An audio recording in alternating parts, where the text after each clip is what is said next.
Iya.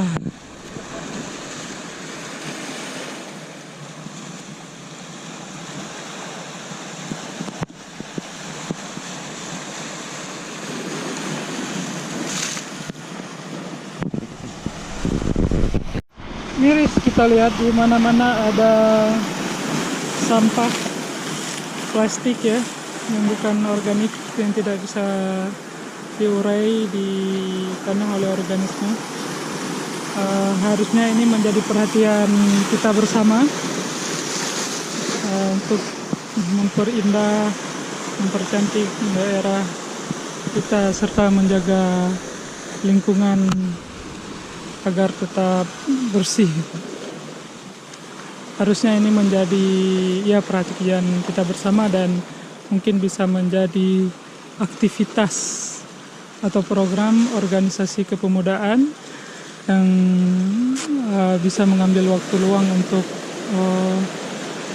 bersama-sama membersihkan, ya sembari kampanye untuk memperlihatkan bagaimana cara menjaga lingkungan agar tetap bersih ya.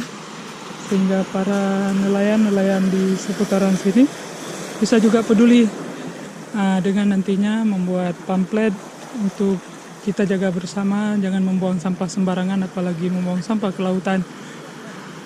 Nah, ini menarik sekali karena kita punya sumber daya alam yang sangat indah, panorama yang sangat indah. Langkah baiknya kalau kita menjaganya dari segi tidak membuang sampah saja, itu sudah sangat cukup ya. Sudah sangat cukup. Biarkan dia natural, biarkan dia asri seperti itu, biarkan dia alami tanpa ada sampah-sampah buangan rumah tangga dan lain-lain ya. Mungkin itu bisa kita sarankan kepada adik-adik atau pemuda-pemuda di sekitaran sini, atau bila ada anak-anak KKN yang sedang kuliah kerja nyata di seputaran Aceh Selatan, untuk sama-sama membersihkan pantai-pantai seperti ini, karena banyak sekali banyak sekali sampah dan ini mudah dibersihkan, dan sedikit kegiatan seperti ini bisa membuat Anda hebat gitu ya.